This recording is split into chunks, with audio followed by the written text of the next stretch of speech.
as the deer panteth for the water, so my soul longeth after thee.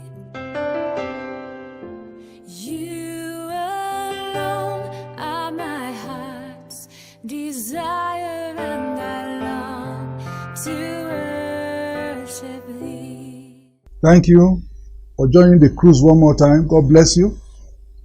Please get your friends, your neighbors, your household members, your colleagues, whoever you can invite now around your television sets as we go together to God.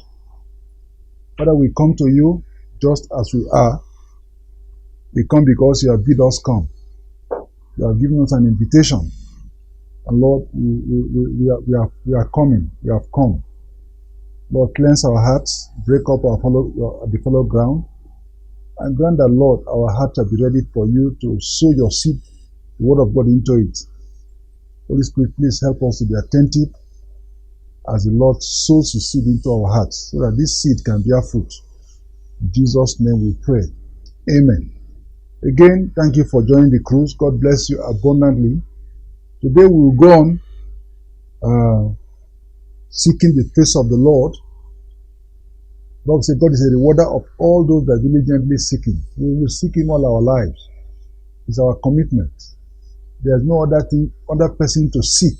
There's no other place to be in except in his presence, because in his presence there's fullness of joy. In times like this, when darkness is covering the earth and gross darkness is covering the people, there's impunity, there's wickedness, there's darkness all around. There's no other way to run to. The name of the Lord is a strong tower. The righteous run it into it and is safe. If you have been delivered from sin, you're a righteous person, and you want to please God, then we must run into that name. It's our refuge, our strength, and a very present help in trouble. I thank God that you have survived. COVID was going to take many lives, and it did. Insurgency, banditry, all kinds of fears. But God has kept you, and he will keep you. Let's keep praying. Even your loved ones that have entered the net of the enemy, God will deliver them from that net. You will not die in penury. Your head will not go down to the grave with sorrow. You will live a useful life. The God that has brought you into this world, he knows how to defend you. He said, even though the righteous will suffer before they enter into their rest, God knows that you cannot fight battles forever. Does not permit that. You may fight for a season, for a time, but he will give you a reasonable period of rest to be able to do something tangible with your life. So don't be afraid of what is happening, especially in our country, Nigeria. It's all over the world. When I hear about what is happening in that country called, I think it's Myanmar, where they are killing many people because people are saying, no, we don't want a military regime. When I see what is happening all over the world, in California, here and there, we hear news. And when I thought that because of the vaccine, the COVID was going to get better in the whole world, I hear in some places it's getting worse. Some people are starting a fresh lockdown. All that is not complimentary, but there's a good news. And I've chosen that I will stay in the good news. I will not let my heart be inundated with bad news all the time. It's not good for you to have the seed of Satan being sown in your heart everywhere, every time, every day. It will destroy you. But there's a good news. There's the word of God. I've made up my mind that is going to dwell. It has answers to all my needs. It tells me how to operate in a time like this. In a time like this, I need a savior.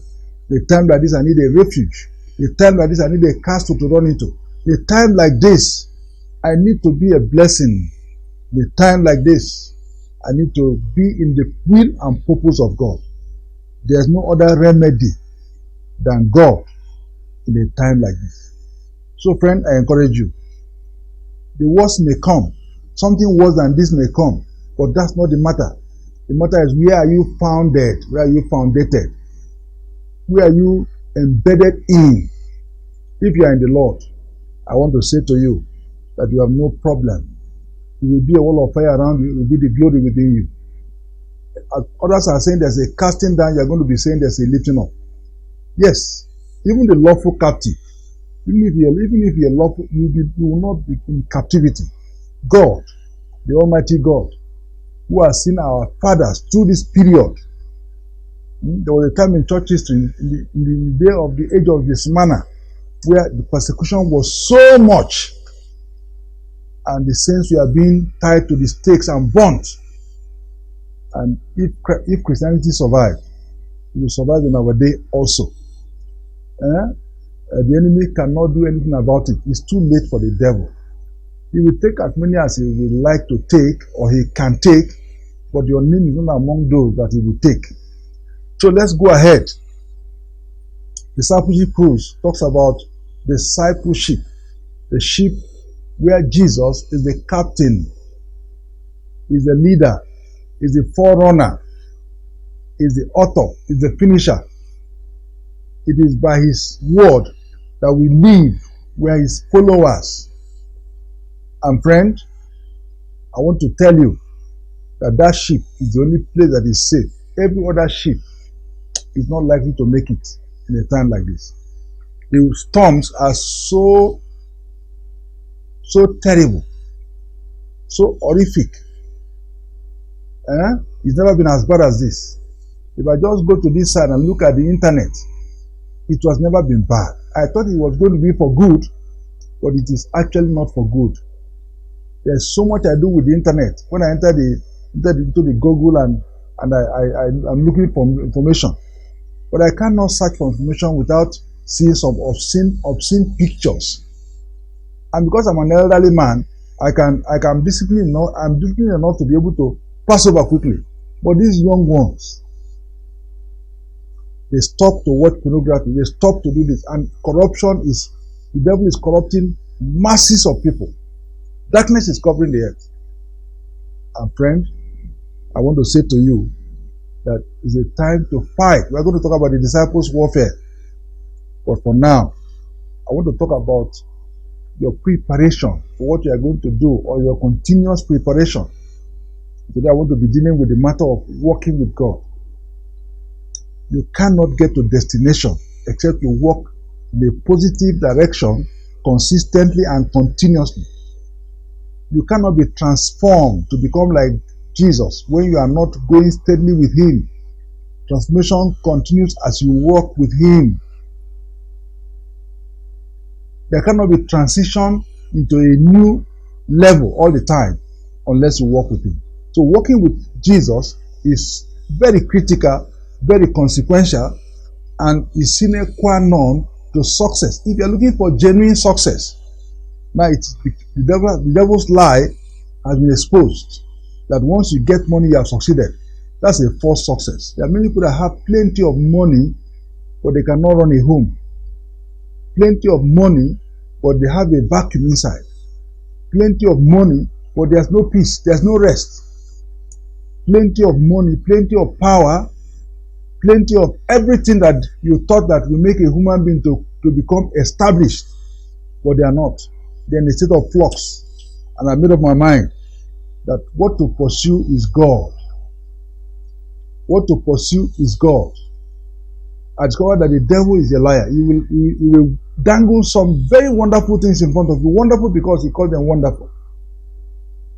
He told Jesus, say, if you will bow before me, all these kingdoms, all these buildings, all this environment, everything here has been given to me, I give it to you. Jesus Christ said, get thee behind me, Satan. It is written, you must worship the Lord your God and him alone. The way to deal with Satan is to push him behind you. The world has many dazzling things, tempting sounds, brilliant lights. But you see, when you go and pursue them, you are clutching shadows. So those that observe lying vanities, they shall forsake their mercy. When you observe idols, when you observe shine things, and you clutch them, you discover that you have clutched nothing. God will supply your needs. You will not live like a poor church rat. No, that's not the will of God for your life. Your basic needs shall be met. You will live in a house. You will eat food. You have a vehicle to go where you are going. Be contented with that. If God wants to make you a superfluously rich person, it's not because of yourself. It's because He wants to use you as a channel to help others. I will keep saying these things to you because the enemy of your soul does not want you to be established in God and keep making progress unto the expected end. Now, working with God, I'm going to look at a few characters in Genesis to start with. We are going to explore. There's no discipleship, no training, no establishment in the Lord. He said, pluck me out of the merry pit, put my feet upon the rock, and establish my going. I want to live in peace for a length of time. I want to be established. I want to build a lifestyle. I want to be known that this is the way I live. If that will be the case, then I must work. I must work with God. Not work. W-O-R-K. No. That's a secondary matter. The first thing is to step by step. We must go step by step, hand in hand. I must follow Him. We are going to look at the practical ways to do that. But first and foremost, let's establish the fact that discipleship involves following Jesus. And I'm going to start from the Genesis. And you will discover that only those that followed Jesus became prominent in their day, became well known, became blessings, became people you can trust. And there are not too many. In between several characters, you see them sandwiched. And God picks them out for us. And the first one I want to look at with you is Genesis chapter 5. There's a man we would have looked at. His name is Abel. But his elder brother Cain, who is of the wicked one, quickly slaughtered him. So we can't talk much about him. Even though I would like to look at the altar he built and the offering he made to God, and how he grew in relationship with God, and how God accepted him. But his brother grew jealous. And all of you who want to walk with God, you have to be very sensitive. There's somebody who wants to slaughter you. It has been like that. The world will hate you once you begin to follow God. They don't like you. Jesus Christ said, because I have given them your word, the world hates them. They are not of the world, even as I am not of this world. Once you begin to follow God, your family members will hate you. Check it.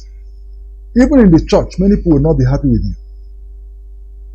Once you determine that you will not go left or right, that you are focused and facing God, you will receive a lot of opposition. You will, except you are in a godly family, you'll be persecuted severely like Jesus was persecuted. That is part and parcel of it. In fact, if there is no persecution, if you are in a school and you say, I will not do exam malpractice, I will follow Jesus, I'm sorry for you. Only God will give you strength to stand. In the exam hall, they will give you a special seat because you didn't pay money which everybody paid. And they will take your paper away from you after 5 and say, time up. And others will be copying themselves. You will see all this. And sometimes the tendency is to say, Lord, where are you? And several have turned back. Turn back. Oh, turn back to iniquity. Turn back to evil. Turn back to the counsel of the ungodly. That will not be your portion. If you stand firm and refuse to turn around, the Lord will vindicate you. Genesis chapter 5, I want to look at a man called Enoch. There are a lot of characters in Genesis 5. Genesis 4, I see the story of Cain and Abel. Genesis 5 is the lineage of Cain, a man that went away from God, had no relationship with God. But yet he looked as if to say he was prospering. People built cities, had a civilization around his neck, around his life. But God was doing nothing with that. He closed it. He said a new lineage with Seth. I'd like to read the whole story, but there is just one man I want to pick out of all those antediluvians, those old elderly patriarchs that lived before the flood. Among them, there's a man they call Enoch. And let us ask God to show us Mr. Enoch. His father was Jared. The Bible said in verse 18, and Jared lived 162 years, and he begat Enoch. And Jared lived after he begat Enoch 800 years, and he begat sons and daughters. And all the days of Jared were 962 years, and he died. Nothing much about Jared. And that is even his people that came before him. That's the story. When he was 162 years, he gave birth to Enoch. After he gave birth to Enoch, he lived for another 800 years. And he had other sons and daughters apart from Enoch. And he lived to be 962 years, and he died. There's no accomplishment, there's nothing he achieved. He just had children naturally, and he died. That must not be your testimony. If that will not be your testimony, which is the testimony of the majority of human beings on earth, they were living to make a living, eating, drinking, giving in marriage, a normal, routine life. Nothing. Is that how you want to be remembered? What you want to be remembered for? God has a mandate. God has a commission for your life. When you have not done it, your testimony will be ordinary if God is going to write it. Men may shower accolades on you at your graveside and cry and say, you did this, you did that, you did that, but all you did on earth, they won't have any account in heaven. Let me warn you. Let me warn you that you're a philanthropist, a politician who didn't know God, who was doing so much so that he can make a name for himself, so that he can win election, so that he can bribe people to vote for him, so that he can steal more money from government, so that he can do more evil and more havoc. Excuse me, that is not going to be in the heavenly account of God. When God will open his books, those things will count against you. Concentrate. Let God do something with your life. That's why we are preaching and saying, allow him to lay hands on you and raise you up so that he can use you for useful purposes. Jared, nothing. Now let's go to Enoch, verse 21. And Enoch lived 65 years and begat Methuselah. Enoch walked with God after he begat Methuselah 300 years, begat other sons and daughters. And all the days of Enoch were 365 years. And Enoch walked with God, and he was not, for God took him. And his son Methuselah lived 187 years and begat Lamech. And Methuselah lived after he begat Lamech 782 years and begat sons and daughters. And all the days of Methuselah were 969 years, and he died. I'm not concerned about physical death. But to say a man died means he didn't have any relationship with God. God does not reckon with him. He's moving around, but as far as God is concerned, these are men who cannot make any impression on anybody. God told Adam, in the olden days, they said, if you the day you eat this fruit, you will die. Adam ate it, he was still walking around. In fact, he could have been growing bigger and fatter. But God said, he's an empty dead man. As far as God is concerned, there's no link, there's no relationship. He couldn't meet with God again. He was living outside the garden where he was planted. Oh my God. Tilling the ground, suffering, eking out a living. This man lived to be 969 years. Almost 1,000 years. And he died. He was only making up the numbers. There's nothing to record about him. But between that Mr. Jared and Mr. Methuselah and several, there's a sandwiched a man called Mr. Enoch. Mr. Enoch. I wouldn't know the meaning of his name, why they name him Enoch now, but you can research that and find it out. The Bible said the man walked, Enoch lived for 65 years, and he gave birth to a son called Methuselah, who is known for living too long.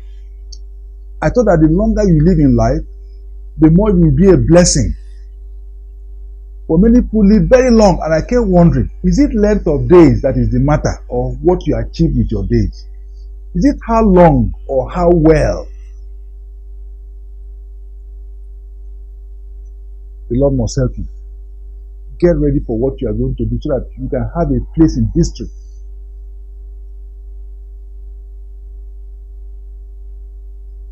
The person I like to note that he lived for 65 years before he begat Methuselah. It was after he born Methuselah that Enoch walked with God. After he begat Methuselah. So before he begat Methuselah, he didn't walk with God. He lived for himself. He was independent of God. He did whatever pleased him, whatever came to his mind, whatever was for his own selfish interest. That's how Enoch lived for 65 years. I don't know what happened that after he got Methuselah. I don't know what was that turning point in his life. I can gesticulate, but it's not written here that Methuselah may have had a problem. His wife may have had a problem around Methuselah. There was something that happened around Methuselah that this man had to seek God.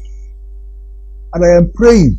Nobody was born again. Nobody was born to walk with God. All of us, we are born with a human nature. All of us, we are born with a selfish nature. Some more selfish than others, but all of us are the same. All of us, we are born to fail. David said, "In sin did my mother conceive me." So nobody was born to succeed. Every unbeliever can never succeed. Your success is only in human terms. It's not genuine, it's not real. And all of us, we are born like that. But at a certain point in your life, you must make up your mind that this is the moment. And many a time, it is a difficulty, it is a contradiction, it is a problem that makes people to turn and seek for help. And at this point in time, you may be going through a difficult problem, a contradiction, you may be going through some stress, and you may be going through some quagmire, some questions, and you're asking, where can I get deliverance? Where can I get help? And this is at the point where several turn to the devil himself. The devil creates the problem, he gives you the solution, and many people turn to him. There's a prayer house in Sokoto, there's a woman that prays there. There's a man that is an expert, he's an occultic man. There's a witch of Endor. That's where Saul turned in his day. When God could not answer him. When he was inquiring to see what to do. When there was a battle. God said, turn to a witch. That's what many people turn to diviners. That's when your people in the village say, look, come home. There's a way our father solved this problem. The man is not dead yet. Even his children can do what he used to do. And you go and get a trouble that will keep you perpetually in bondage. But thank God, Enoch turned to God. And Enoch walked with God. And was not, for God took him. No, I have not read that verse yet. And Enoch walked with God. After he began Methuselah, 300 years. And he begat sons and daughters. So for 300 years, after Methuselah was born, Enoch now walked with God.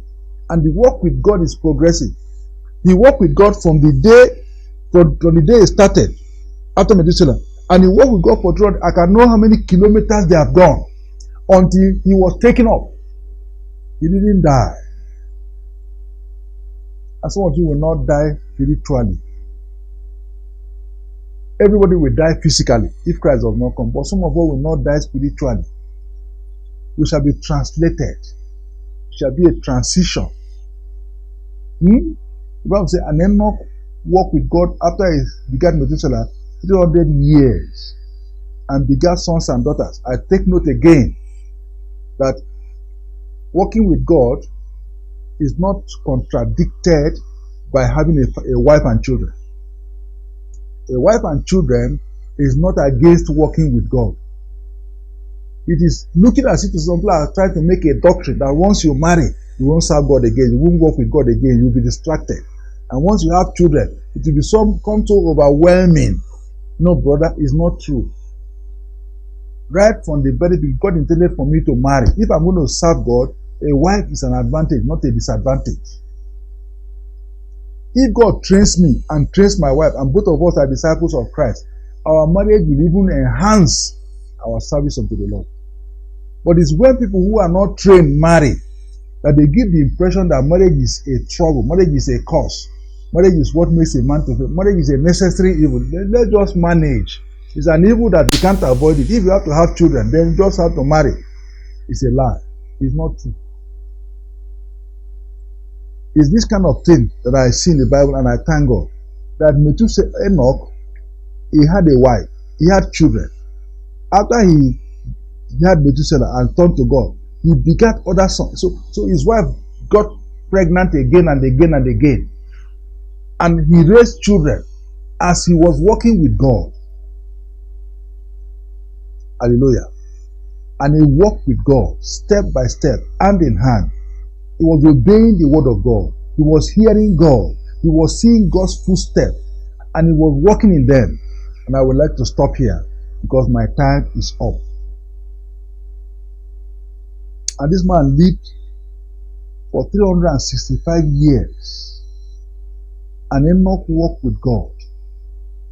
Oh, what a testimony. Enoch became a great preacher. If you go to the book of Jude, he was a great preacher. He served God. He called his generation to order. Many people died in the flood because they would not listen to Enoch. And the Bible said, and he was not, because God took him. You want God to take you? You want to be God's friend? You want to know God and be a man of exploits? Then you must make up your mind now as I pray with you, to turn away from sin and iniquity, to give your heart to God, to commit yourself to Him, and to say, Lord, please, let me walk with you.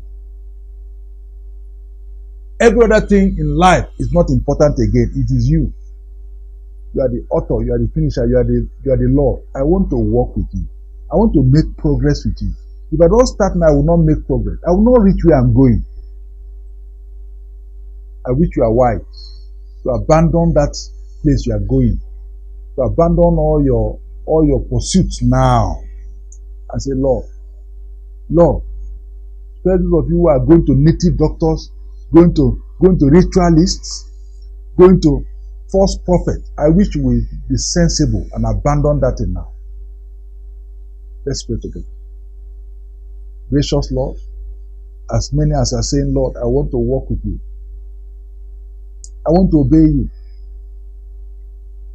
I want to fear you and respect you. I want you to help me. Lord, please turn your face towards them. Lord, you say nobody come to you and you cast him out. Receive them now. Carry them along and bring them into the expected end for their lives. Into the glory of God. Into the glory that you normally bring men into who walk with you. Men into the prominence of God, not of the devil. Lord, do it for us. Give us good success. Help us to live life that will glorify you. In Jesus' name we pray.